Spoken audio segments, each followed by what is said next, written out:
Pembuangan dan pembunuhan bayi adalah antara jenayah yang paling kejam yang tidak berperi kemanusiaan.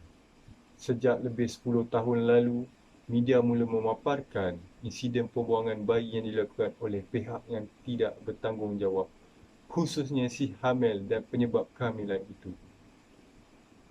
Bayi yang lahir yang tidak diiringi dibuang dan ditemui keadaan tidak bernyawa, kotor seperti di dalam tong sampah, dikerumuni semut, rumput, hanyut di dalam sungai.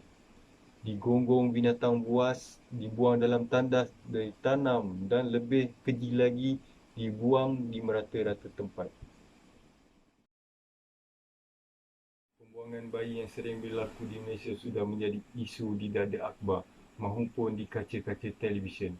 Kes-kes pembuangan bayi ini kebanyakan dilakukan oleh remaja yang di bangku sekolah lagi maupun di dalam umur 20-an. Jika kita melihat di muka depan akhbar, isu pembuangan bayi ini semakin serius hingga ke hari ini ibu bapa membuang bayi tersebut seperti tidak mempunyai belas kasihan terhadap bayi yang telah dibuang. Sedangkan haiwan pengasih anak-anak mereka apatah lagi sebagai manusia yang mempunyai akal fikiran yang waras. Jadi kita renung-renungkanlah.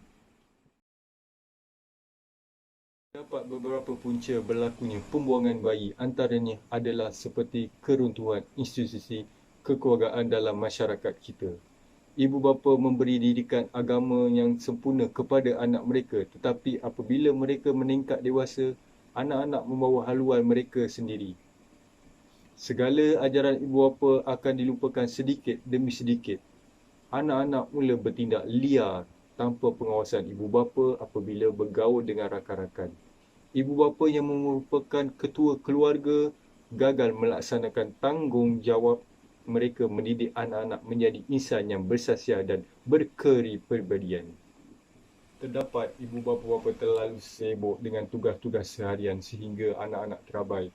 Anak-anak yang kekurangan perhatian dan kasih sayang daripada ibu bapa, mereka lebih cenderung untuk mencari keseronokan di luar rumah. Akibatnya, mereka terjebak ke kancah permasalahan sosial seperti melakukan seks bebas sehingga mengandung anak luar nikah. Kes pembuangan bayi akan memberikan kesan kepada bayi tersebut.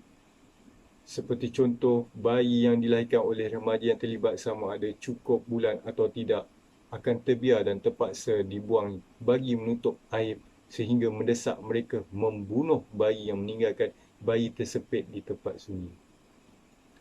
Selain itu, kesan pembuangan bayi terhadap ibu bayi pula ialah mereka akan mengalami jangkitan kuman kerana mereka melahirkan anak mereka tidak berada dalam keadaan dan situasi yang selesa dan mengizinkan.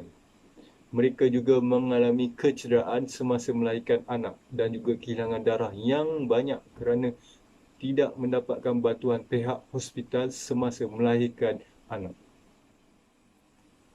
Pada masa yang sama juga, mereka mengalami pelbagai masalah dalam seperti kemurangan, hilang keyakinan dan juga mengalami masalah emosi.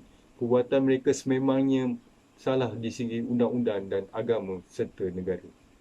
Tidak dapat dimenafikan bahawa pembuangan bayi memberi kesan yang sangat-sangat besar kepada negara. Jatuh dan bangun sebuah negara itu bergantung sepenuh kepada akhlak remaja atau generasi pada masa ini. Antara kesan yang pasti berlaku ialah pertumbuhan pembangunan terbantut serta ekonomi negara sukar berkembang disebabkan wujudnya gejala sosial ini. Tambahan pula pembelanjaan kerajaan turut meningkat untuk menampung bayi yang diletakkan di rumah kebajikan masyarakat. Pada pendapat saya, perkara ini seharusnya dapat dielakkan. faktor utama ini adalah ibu bapa seharusnya memainkan peranan terhadap anak-anak mereka. Pastikan anak-anak mereka diberi kasih sayang yang secukupnya. Walaupun pada hari ini kita dapat lihat ibu bapa sibuk dengan kerja masing-masing sehingga kan melupakan anak-anak dan tidak memberi keprihatinan terhadap anak-anak mereka. Jadi kita seharusnya menilai mereka dari bawah sebelum terlambat.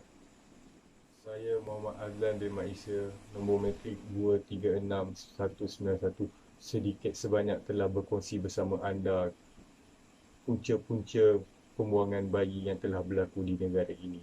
Jadi kita sama-sama memperingatkan dan mengelakkan daripada gejala ini terus berlaku. Sekian, terima kasih.